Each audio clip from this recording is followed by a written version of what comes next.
You set me up, Julian roared, lunging toward me, his breath thick with the smell of expensive champagne. Freezing my card! That damned envelope! You're trying to ruin me! He grabbed the front of my shirt, his grip the weak, frantic grasp of a man in a panic.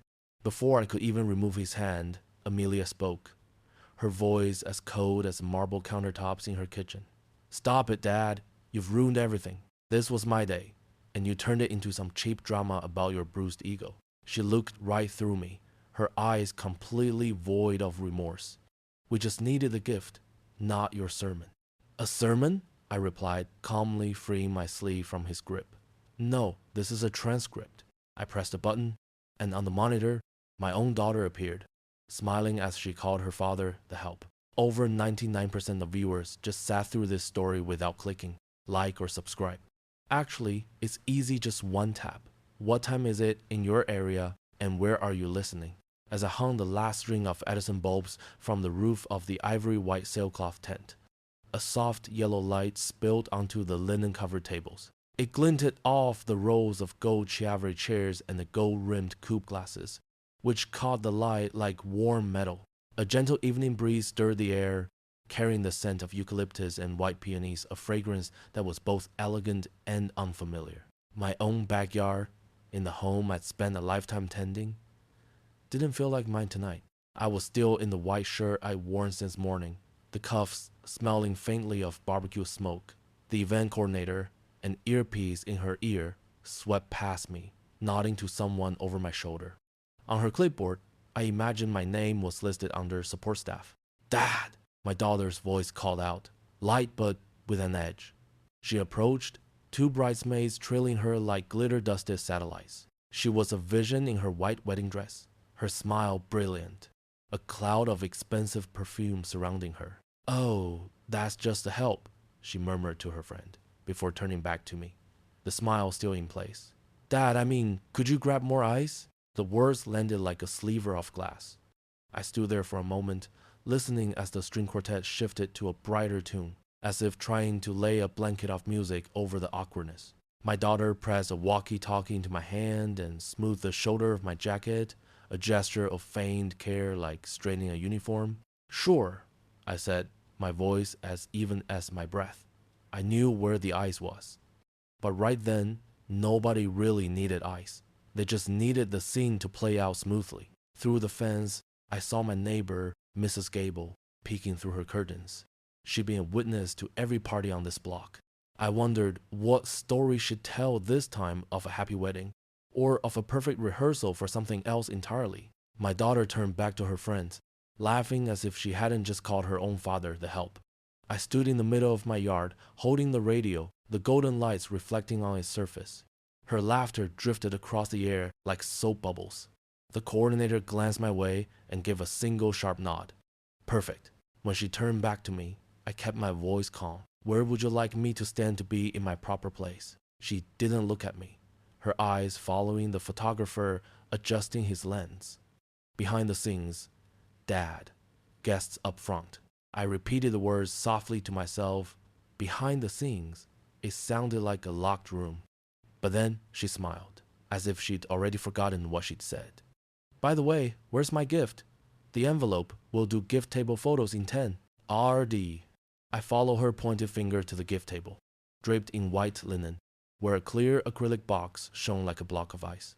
The gift, she repeated, and the word scraped against me like a spoon on a porcelain plate. In my jacket pocket, two envelopes rested against each other. One light, one heavy. One for show, and one for the decision.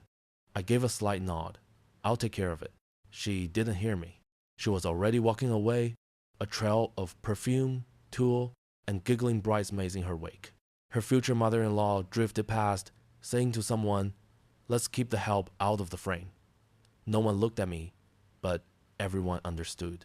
I crossed the oak dance floor, the lights shining on its polished surface like a mirror. The acrylic box was cool to the touch. I placed the lighter envelope inside just as the photographer's flash went off. A picture-perfect moment. "Thanks, Dad," she said, her smile a little tight. I nodded. "Anything else?" She tilted her head. "Just be reachable." Then she was gone. I watched her figure grow smaller in the glow of the lights. The quartet swelled, a note rising high and thin like a knife's edge against crystal. No one else heard the faint, sharp sound of it. I looked down at my own hands, calloused, marked with the small scars from years of fixing things in this house. I had built this patio, laid this dance floor, put up that fence, and staked every single one of these lights into the ground. And now, I was the help. A breeze rustled the monogrammed M and L napkins. I could feel the paper against my chest, where the real envelope sat, heavy with unspoken words. Gift table photos in 5, the coordinator called out. I stood still, surrounded by laughter that felt too bright, the clinking of glasses like a well-rehearsed sound effect. I looked up at the tent ceiling, where the strings of lights swayed like man-made stars. Behind all this perfection, I thought, the cracks are just waiting for their moment. I took a deep breath and allowed myself a small, quiet smile. Tonight, I wouldn't get angry. I would watch. I would remember who said what and under which lights. Because one day, these very things, the lights, the music, the casual, weightless words, would become evidence. I touched my breast pocket, where the real envelope lay in waiting. It wasn't a wedding gift. It was an answer, a move to be played. I turned my back on the shimmering scene and retreated behind the scenes, exactly the role my daughter wanted me to play. But in my mind, I could still hear the string quartet, its notes as high and sharp as a razor on crystal, the first hairline crack sounding in the house I built myself. I remember that evening perfectly, the rehearsal dinner at an upscale oak-paneled steakhouse in downtown Austin. The air was thick with the scent of grilled steak and good whiskey, and a warm yellow light washed over the long, white-clothed tables. The cognac-colored leather chairs shone under the lamps, gleaming like polite smiles. I was seated at the head of the table, near the $300 bottle of whiskey I'd brought as a gift for my future son-in-law, and one 8-year-old single malt in a wooden box engraved with their initials M and L. I thought he might open it with me, a small ritual between two men about to become family. But he didn't. As soon as the server set it down, he grinned and said, "Let me do the honor," before uncorking it himself and pouring it straight into his own glass. I heard the rich amber liquid splash, and then the words came out, smooth as if they'd been rehearsed. To self-made men. Glasses clinked. A chorus of cheers rose from the table, along with knowing nods of approval. I sat there, quiet, and managed a smile. I said nothing. He didn't look at me. His eyes swept across the table, making contact with everyone except the man who'd bought the whiskey. He opened my $300 whiskey and toasted self-made men without meeting my eyes. I looked down at my own glass. The whiskey smelled of honey, oak, and something that caught in the back of my throat. My daughter's future mother-in-law, seated across from me, was still smiling, but her eyes were sharper than a steak knife. "Beautiful speech," she said, her tone as light as if she were complimenting the restaurant's decor. "It's good to see young men with ambition." She glanced at me, her smile unchanged, but I heard the unspoken part. "And with other people's money to help him fly." Beside my son-in-law, my daughter rested a hand on his shoulder, her adoring gaze looking like something out of a wedding ring commercial. I could see the light reflecting in her eyes, the light from the fixtures, not from gratitude. When the waiter came to refill the glasses, I heard the ice cubes connect, a sharp clink.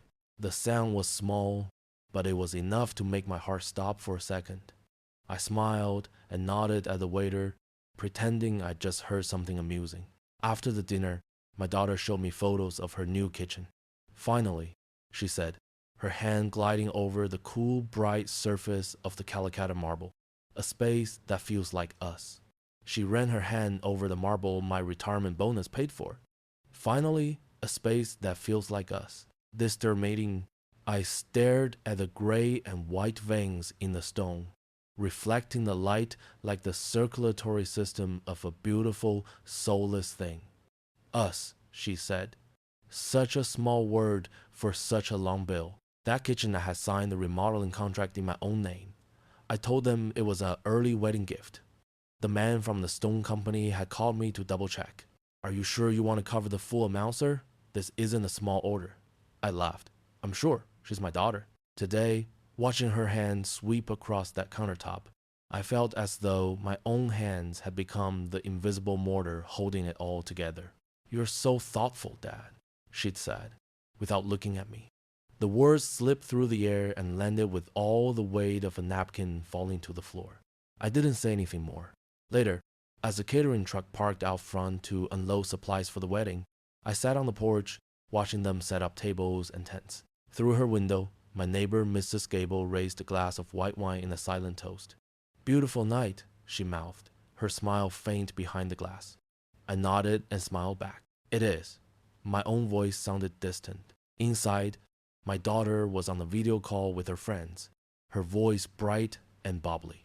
"Yeah, Dad paid for everything. He's great at writing checks." Laughter burst from the other end of the line. "You're so lucky," one of her friends said. "My dad barely texts back. Almost me if you has." The laughter spilled out of the phone, filling the brand new kitchen. I stood quietly in the doorway. My daughter turned, saw me, and gave a strained smile. "Oh, don't mind us, Dad. We were just joking." "Right. A joke," I said. The word felt like a stone in my throat. Even her friends stared at their shoes when someone joked I was good for nothing but writing checks. After she'd gone outside, I placed my hand on the marble. It was ice cold. I thought about all my years of work, always thinking that a father's job was to build a foundation. I just never imagined that the foundation itself would one day make me invisible. That night at dinner, my son-in-law had laughed loudly when someone mentioned the word success. The sound echoed, too clear, too bright. His laugh shone too bright, soundproofing for a shaky foundation. I sat perfectly still, feeling like the whole room was performing a play where everyone but me knew their lines.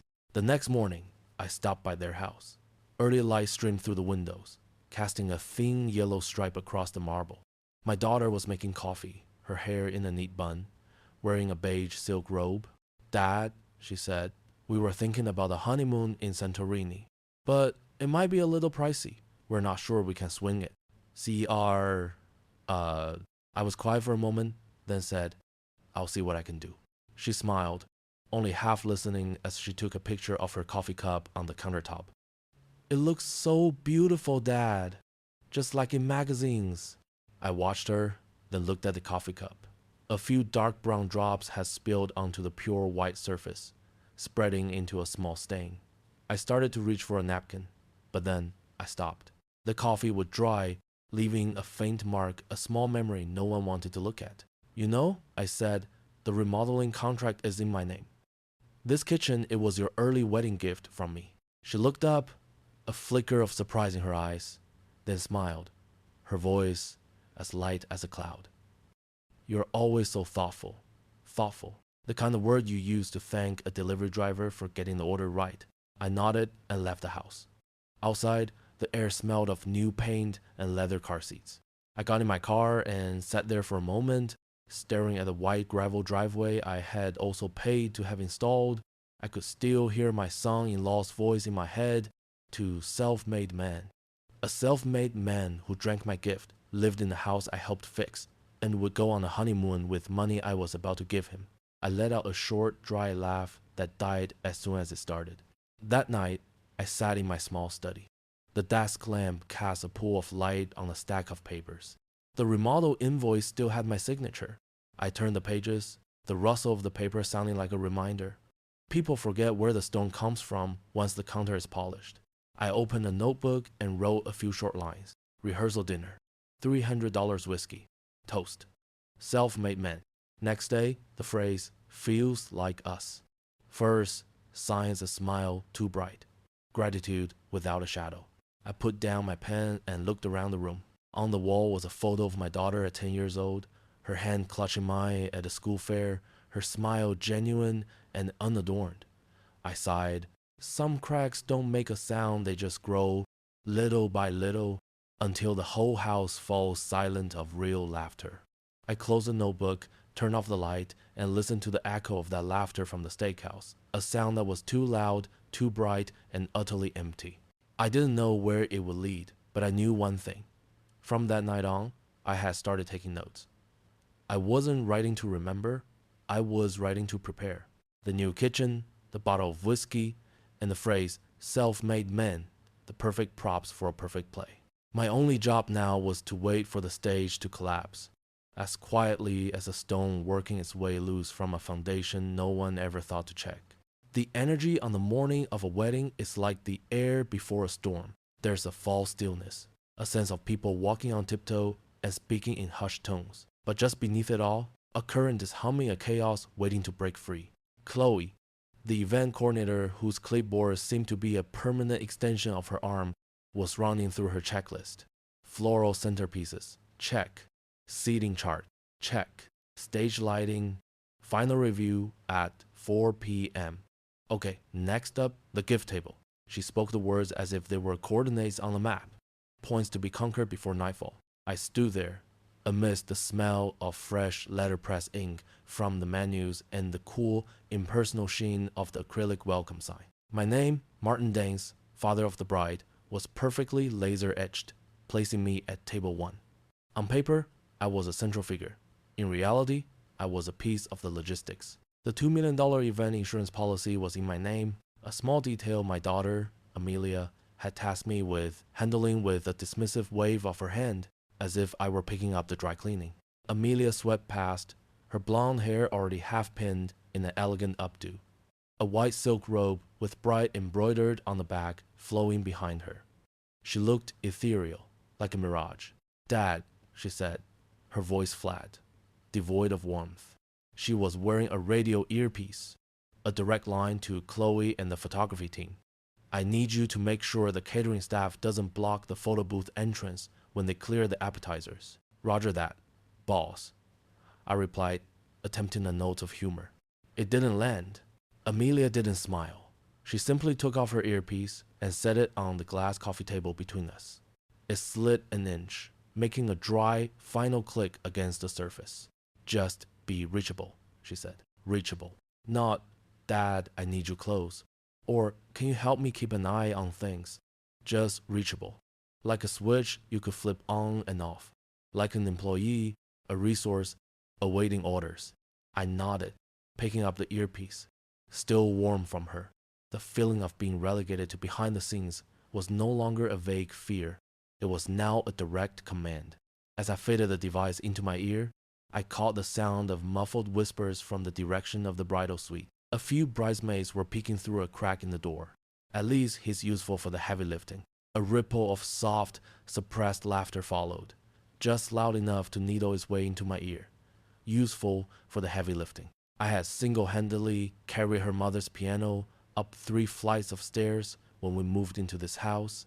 I had carried boxes of toys, bicycles, and later, her impossibly heavy suitcases to her college dorm. I had carried the weight of a mortgage, of tuition bills, and the silent grief after Laura, her mother, passed away. I had carried far heavier things. Chloe waved me over.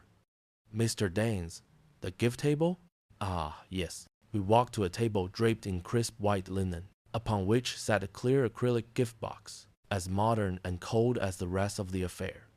A thin slit on top allowed guests to drop their envelopes inside. Amelia had specifically requested a photo of the bride and groom standing by the gift table to capture everyone's generosity.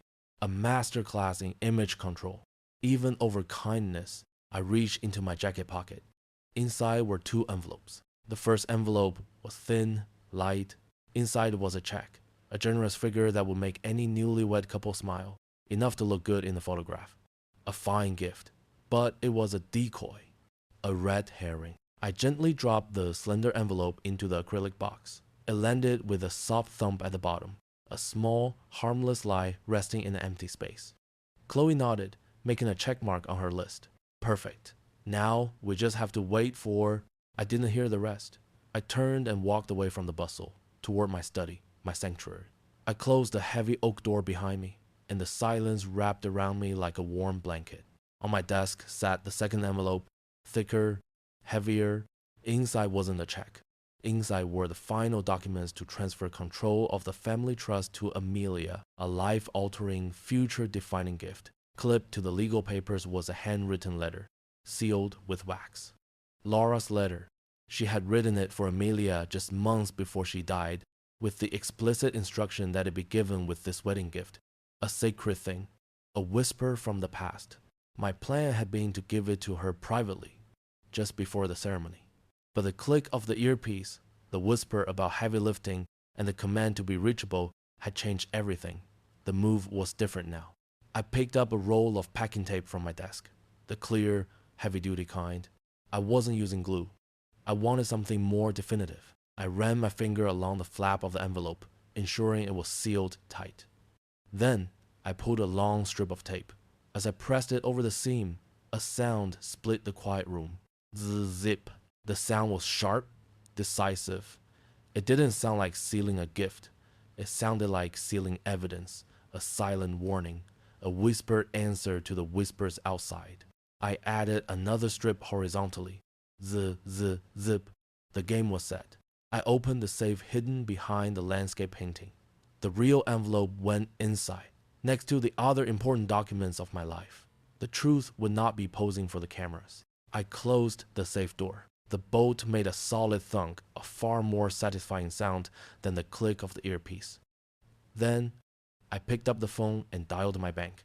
"Hello, Mr. Davies," I said when my account manager answered. My voice was calm, steady. "I'm calling to confirm the wire transfer for Amelia's honeymoon." "Yes, Mr. Daines. It's all queued up. The funds are scheduled to transfer to their account this morning, as planned." "Put a hold on it," I said.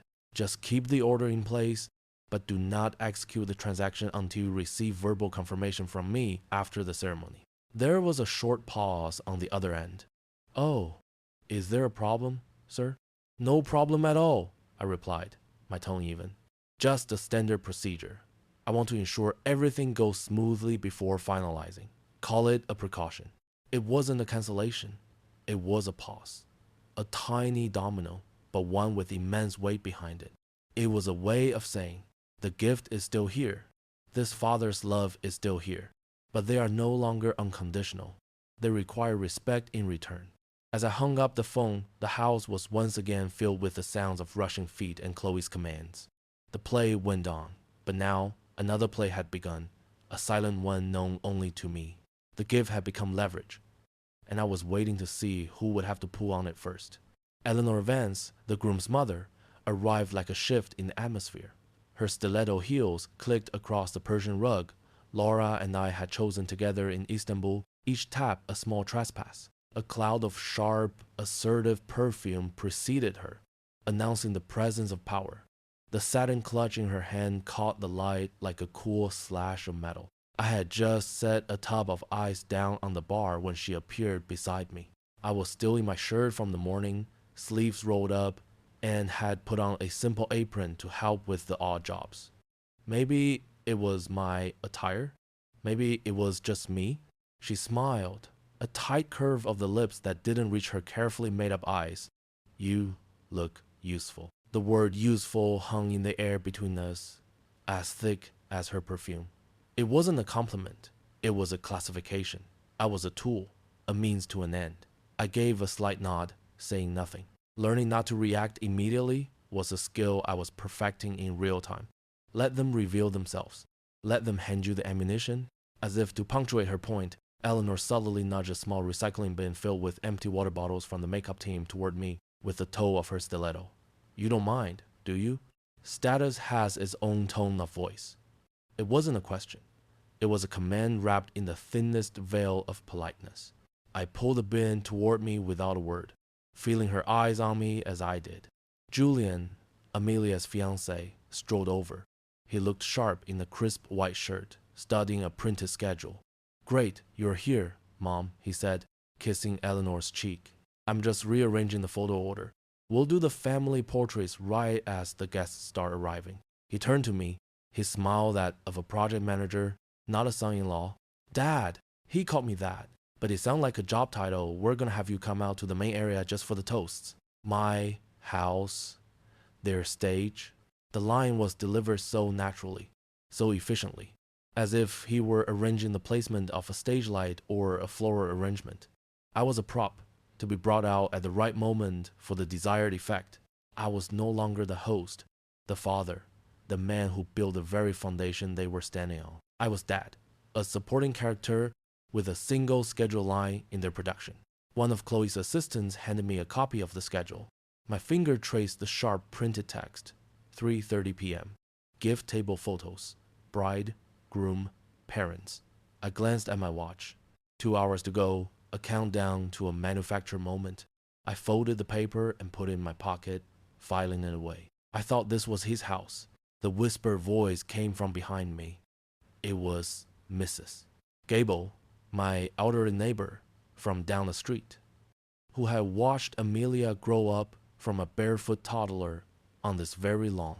She was speaking to another guest, her voice low enough to be discreet, but loud enough for me to hear. The question hung in the air like a puff of smoke. Isn't this his place? It encapsulated the entire absurdity of the situation. Mrs. Gable, with the clear eyes of an outsider, saw exactly what was happening. The quiet usurpation, the subtle demotion. I could feel their gazes on me, waiting for an explanation, a correction. I could have said, "Yes, it is," and made them uncomfortable. But instead, I turned, met Mrs. Gable's eyes, and smiled. A calm, perhaps slightly sad smile. I said nothing at all. My silence allowed her question to carry more weight. I let the awkwardness settle. I let them draw their own conclusions. The initial anger, hot and immediate, had cooled, hardening into something colder, sharper. It had become calculation. They had assigned me my role behind the scenes, but they had also handed me my one public stage, the toast. They thought it was a control moment, a part of their schedule. They didn't realize that when you give a man a microphone, you also give him control of the narrative. Legal liability belongs to the owner of the house. Paperwork always trumps attitude, and my name is on the deed. The music from the string quartet began to swell, filling the space with a carefully manicured elegance. Light from the massive crystal chandeliers above dusted every surface with glitter, turning champagne flutes into liquid diamonds and making the gift table a small, shimmering stage. Everything was perfectly orchestrated. "All right, everyone, places," the photographer's voice called out, cheerful and professional. Family on either side of the bride and groom. Big smiles. Everyone. This is going to be a gorgeous shot. He was a conductor of moments, directing emotion through his lens. Julian and Amelia stood at the center, looking like two statues sculpted from perfection.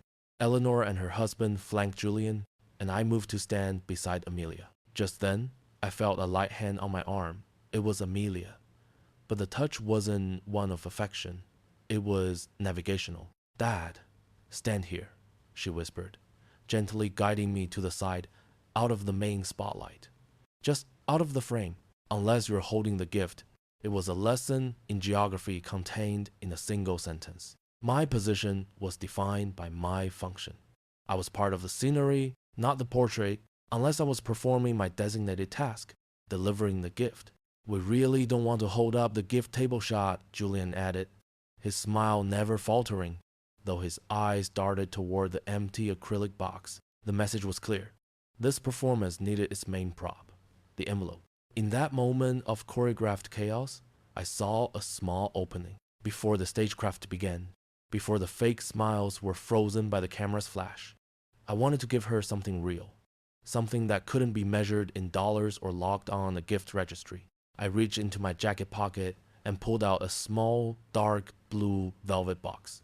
I had planned to give it to her in private, in a quiet moment. But those moments didn't seem to exist today. "Amelia," I began, my voice deeper now. She turned, a flicker of impatience in her eyes. I opened the box. Inside, nestled on a bed of white satin, was Laura's silver locket. It was a gift from her own grandmother, one she had always intended to give Amelia on her wedding day.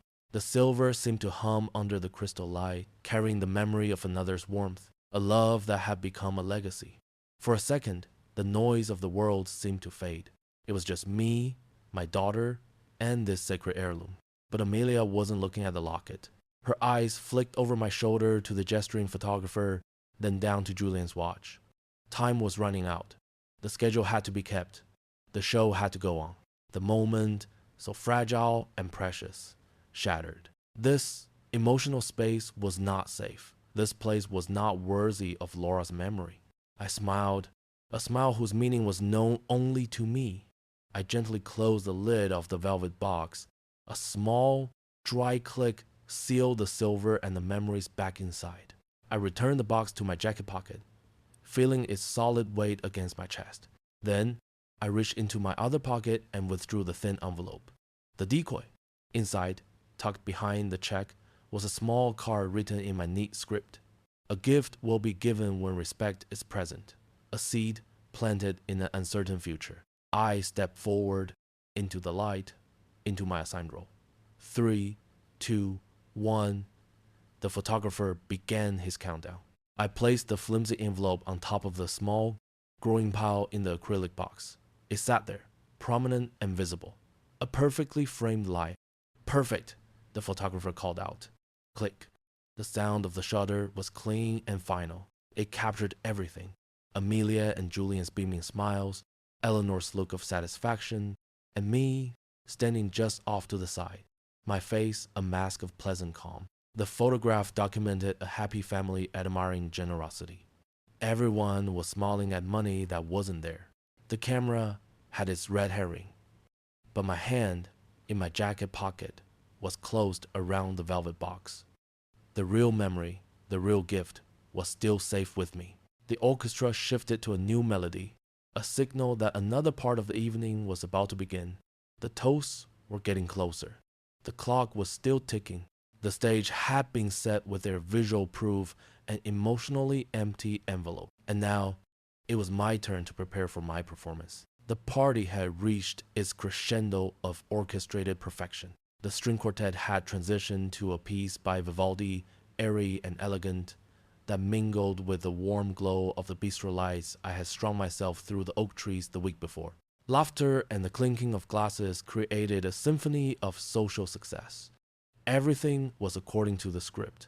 Their script, 5 minutes to toasts. Chloe, the coordinator, announced, her tone that of a stage manager cueing the climax. A small lectern with a gleaming gold-plated microphone had been placed at the edge of the dance floor. Beside it, on an easel, was a beautifully printed sign detailing the speaking order. Julian Vance, Eleanor Vance, mother of the groom, the best man, and finally, listed almost as an afterthought, Martin Danes, father of the bride. I was standing in a recessed corner near the bar, observing Eleanor, in a cobalt blue silk dress, glided over to the photographer who was setting up his telephoto lens. She leaned in and whispered. But in a quiet moment between songs, her voice was surprisingly sharp and clear. Let's keep the help out of the frame, shall we? Her eyes flickered to me for a millisecond. The help. A neat classification, a social label efficiently applied. It was funny. The frame she was talking about was built on my own patio deck. As if to prove her point, Eleanor walked over and gently pulled a decorative sheer curtain, partially obscuring the view to the corner where I stood. A small gesture, but deeply symbolic. An erasure, she then signaled to a young sound technician fiddling with the control board. Turn up Julian's mic just a touch, sweetheart, she said, her voice dripping with false sweetness. Julian strolled over, adjusting his tie. He looked like a groom straight out of a catalog. We'll keep the thank yous brief, he said to his mother, just loud enough for me to hear. Dad will say a few words later. It's on the backstage schedule. The backstage schedule. They had planned the music. I had planned the electrical grid. There was a fundamental difference. I said nothing. I didn't react. Instead, I set down my water glass and walked calmly toward my study, where the door had been left open. The audio-visual station was set up just outside it, a nest of cables and monitors managed by the young man Eleanor had just called Sweetheart. His name, according to the contract, was Ben. Ben looked stressed. He was trying to balance the levels between the live quartet and the microphones. Eleanor was waving at him impatiently. I stopped beside his table. Hey, Ben, I said, my voice low. He started, looking up. Yes, sir? Looks a little complicated, I said, nodding toward Eleanor. I didn't have to say more. He understood. Yeah, a little, he admitted, his hands hovering over the knobs, I gave a slight nod toward the wall just inside my study. There, neatly framed and hung in plain sight, were all the required event permits, the noise permit from the city, the liquor license, and most importantly, a copy of the event liability insurance policy. Lying on my desk, directly under the lamp, was the original copy of the AV services contract. I didn't have to point. Ben's eyes found them on their own. He squinted at the print. He could clearly see the line, host divided by contracting party, Martin Daines. He could see my name on the permits. His eyes settled on a clause I had highlighted in yellow a few days prior. The host divided by client reserves the right to alter the program order for reasons of safety or decorum without prior notice. The paperwork nodded for me. Meanwhile, Chloe had made her way to Eleanor's side, whispering something in her ear. I could guess the substance. Legal liability. Everything that happens here, legally, falls on Mr. Daines. Better to play ball. Eleanor's face hardened. For the first time all evening, there was a crack in her composure. I turned and stepped out from behind the sheer curtain. I walked directly to the lectern. Julian was about to step up, but I got there first. Ben, the AV tech, took the cue. He quickly adjusted the microphone stand to my height, ignoring Julian's stunned expression. A brief squeal of feedback was instantly cut off. Ben gave me a single, sharp nod. Control had been transferred. I took the microphone. Its gold-plated metal was cool in my palm. The entire room, which had been buzzing with conversation, fell silent. The abrupt change to the script had captured everyone's attention. 100 pairs of eyes turned to me, confused, curious. I tapped the mic twice. The thump echoed in the tense quiet. I cleared my throat. "Good evening, everyone," I began, my voice coming through the speaker system clear and steady. "I see there's a prearranged order for the speakers on the program." I paused, my gaze sweeping over Julian and Eleanor. However, as the host, and as the man whose name is on the insurance policy for this wonderful event, I believe it's only fitting that I be the one to kick off the toasts. The words were spoken calmly, deliberately. Host, the man whose name is on the insurance policy. These were not the words of emotion. They were the words of fact, of law, of ownership. They were the words that people like Eleanor and Julian understood best. The silence in the room deepened. The air felt thick. The power dynamic had shifted. It no longer resided in Eleanor's satin clutch or Julian's schedule. It was here, in my hand, with this microphone. I looked out at the crowd, at the faces of friends and strangers. I saw my neighbor, Mrs. Gable, watching me with an encouraging smile. I saw my daughter, Amelia, her face a mixture of surprise and a flicker of annoyance. They had wanted to keep the help out of the frame, but now the help was standing center stage. And everyone was waiting to see what he would say. Over 99% of viewers just sat through this story without clicking like or subscribe. Actually, it's easy, just one tap. What time is it in your area and where are you listening? I stood there, microphone in hand, feeling the weight of the silence and expectation. In the distance, the champagne tower glittered like an architecture of crystal, its tiny bubbles fizzing into nothing. Everything was perfect, a still life of wealth and happiness. Thank you all for being here. I began, my voice, even and warm, carrying across the space. When you're standing in your own home, watching your daughter on her wedding day, memories have a way of surfacing. I looked at Amelia. She was smiling, a camera-ready smile, but there was a tightness around her eyes. I remember when we built this deck.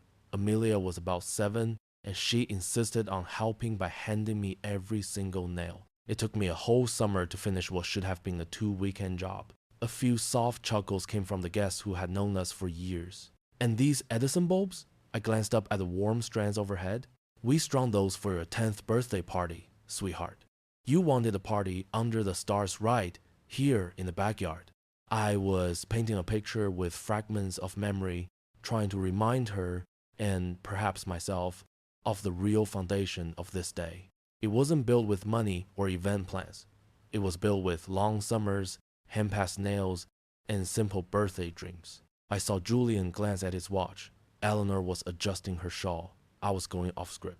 Amelia took a small step toward me, the smile still fixed on her face. but it had become rigid. She placed a hand on my elbow, a touch as light as a feather but with the weight of a command. "Dad, please keep it brief," she whispered, her voice sweet but with an unmistakable urgency. "We need to move on to the gift photos. Gift photos." Her word brief cut deeper than she knew. It wasn't just a request for time. It was a declaration of value. My memories were the unnecessary preamble.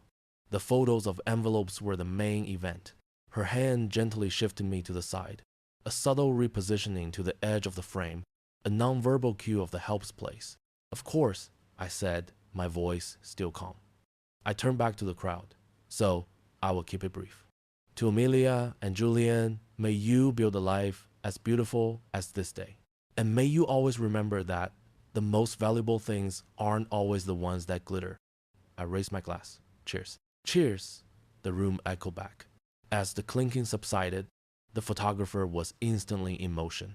"Great! Now, bride and groom, let's head to the gift table. Get a few shots over there." As if a wand had been waved, the focus of the room shifted.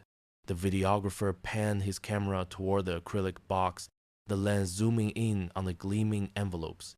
And there, right in the center, most visible of all, was my decoy, with "From Dad" written in clear script. "Okay, let's get a shot of you opening one now," the photographer said enthusiastically. "Amelia, why don't you open your dad's first? We'll get a great reaction shot." It was a common request, part of the modern wedding ritual, capture the emotional moment of the gift reveal. Amelia, ever the professional, nodded and smiled. Julian stood beside her, his hand on her waist, the perfect couple. Amelia reached into the box and pulled out the thin envelope. She held it up for the camera for a beat.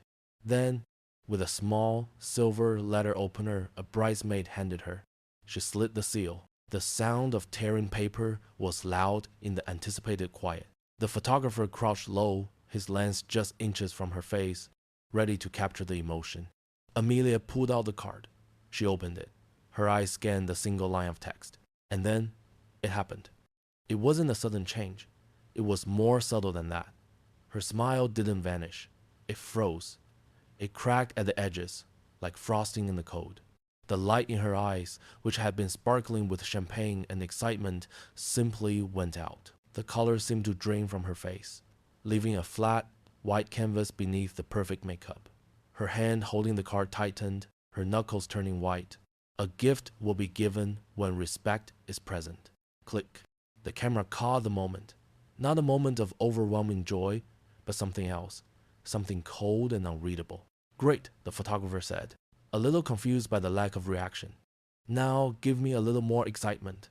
But Amelia didn't hear him. She just stood there, staring at the card as if it were written in a foreign language.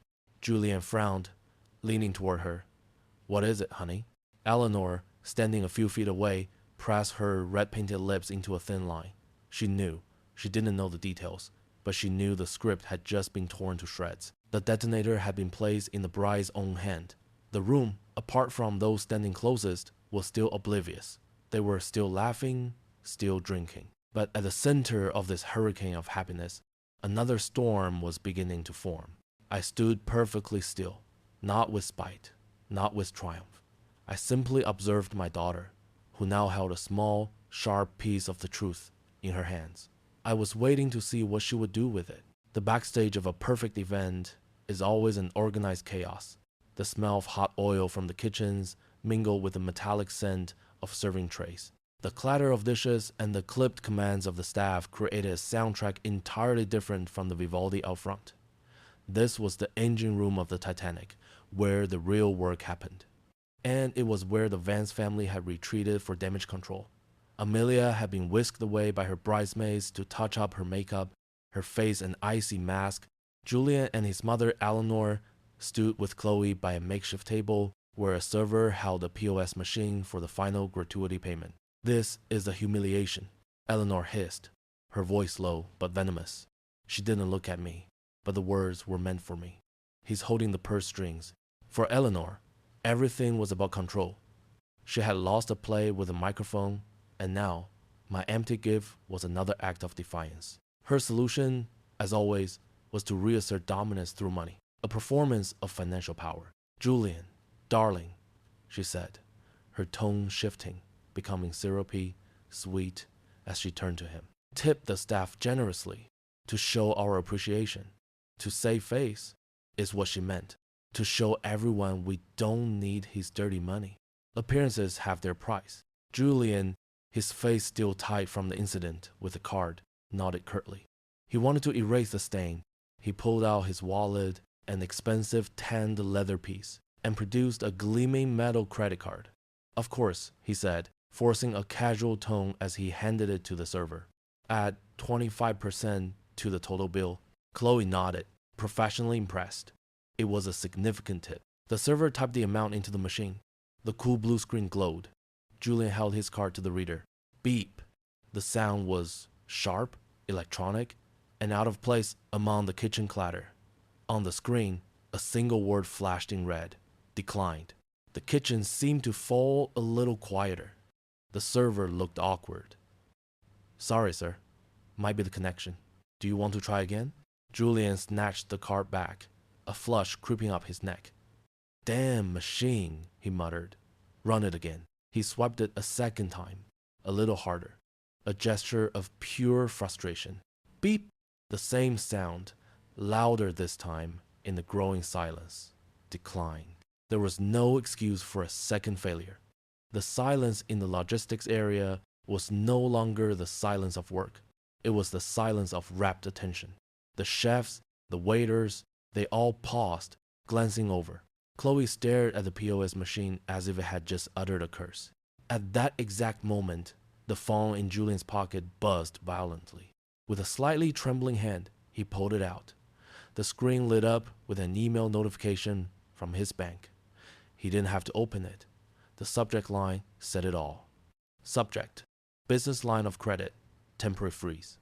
They thought tonight was about photographs.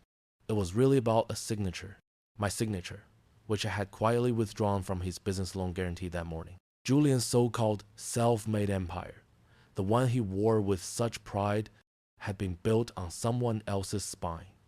My spine. The bank, following standard procedure when a guarantor changes, had triggered a temporary review freeze. Perfectly legal, perfectly predictable. Chloe looked up from the dead POS machine. Her gaze traveled from Julian's ashen face to Eleanor's look of horror, and finally to me. I was standing a short distance away, near the exit, not interfering, just watching. Her eyes asked a silent question. I gave a single, slow nod, a calm confirmation. Fairness requires rules. Understanding dawned in her eyes. The pieces all clicked into place. Julian swallowed hard, the air seeming to have been sucked from his lungs. He slowly raised his head from his phone. Reputations don't bounce back as easily as a check. His face was white, his eyes dark with a horrified realization. He turned, his gaze locking with mine from across the chaotic room. The smug smile, the easy confidence of a man who owned the world. It was all gone. All that was left was the raw, naked look of a man who had just realized the foundation beneath his feet wasn't bedrock, but quicksand, and the tide was coming in. My study was an island of order in the storm. The scent of old oak and paper filled the air. Outside, the music and laughter continued another world away, oblivious to the small tribunal about to take place here. I had closed the heavy door behind Julian and Amelia, the click of the latch sounding like a judge's gavel calling the court to session. Julian was the first to break. Financial panic had burned through his polished exterior. "You set me up!" he yelled, lunging toward me. "The credit card, the trust, you planned all of this!" His hand grabbed the sleeve of my shirt. It was a desperate, clumsy act. I didn't pull away. I simply uncurled his fingers, the way a father might disentangle his sleeve from a spaghetti sauce stain. Not like a man in a fight. My calmness seemed to infuriate him more. "Sit down, Julian," I said, my voice unwavering. Amelia stood still, cold and detached. As Julian fell back, she took a step forward. "We just wanted a normal wedding," she said, her voice like a shard of ice. "Stop making this about you." It was the perfect accusation. It painted me as the selfish one, the saboteur. And perhaps, without the evidence, it might have worked. I didn't answer. Instead, I turned to my desk and clicked the mouse. The 27-inch security monitor, which had been displaying 4 different angles of the house, now focused on a single frame, the living room from a few hours earlier. Playback has no agenda, I said softly. On the screen, a grainy, black and white version of Amelia appeared. She was sliding the radio earpiece toward me. The audio was crystal clear, just be reachable. Her own voice, cool and dismissive, echoed in the quiet study. Amelia froze. Hearing her own tone, stripped of any emotional context to excuse it, was a naked experience. I switched to another clip. This time, the bridesmaids whispering and giggling. At least he's useful for the heavy lifting. The color drained from Amelia's face. I let the silence hold the moment. The video had spoken for me. It showed who exactly had been making it about them. Then, I turned to the small safe hidden behind the bookshelf. I spun the combination, the clicks small and precise. The heavy metal door swung open with a solid thunk. I took out the thick, heavy envelope, the real one. I placed it on the polished wood of the desk. Beside it, I set another, older envelope, yellowed with age, sealed with wax. This is the real gift, I said, my voice steady. It's not a check. These are the formation documents for the Danes Family Trust, in your name. Julian, who had been simmering with rage, went still. The word trust had a legal and financial weight that turned his aggression into calculated fear. And this, I said, gently pushing Laura's letter forward, is from your mother. She wrote it for you to be read today. I opened the thick envelope and pulled out a single document. The trust, like love, comes with expectations. They aren't written in complex legalese, but they are outlined in what's called a letter of wishes that your mother and I drafted together. I cleared my throat and read a short passage. The old paper crackled in my hands. Disbursement of assets from the trust may be paused at the discretion of the trustee, that's me, in the event of demonstrable acts of disrespect toward the host or parent during significant family events held at the primary residence. I set the paper down. The video, I said, nodding to the now dark monitor, is incontrovertible proof of acts of disrespect. Amelia stared at the documents, then at her mother's letter, her eyes wide with a dawning horror. I took out the final page of the disbursement document, the one with my signature line. I picked up a fountain pen, the kind I only use for important occasions. But instead of signing my name, I wrote a few words on the date line. To be disbursed upon receipt of a sincere apology. I set the pen down right beside the paper. I slid them both across the polished oak desk. The pen came to a rest directly in front of Amelia. It wasn't a threat. It was an invitation. A door. The silence was absolute. The world seemed to hold its breath. Julian sputtered, trying to form words, but none came. The entire financial future he had planned was now sitting on a desk, hinged on a simple act of humility. And then Amelia broke. It wasn't a loud, dramatic sob. It was a quiet collapse. Her shoulders shook. A single tear traced a path down her cheek, leaving a black track of mascara on the perfect foundation. She wasn't looking at the money. She was looking at her mother's letter. For the first time all day, the mask of the perfect bride fell away, revealing a daughter confronting her own legacy, both financial and moral. The door to redemption was open.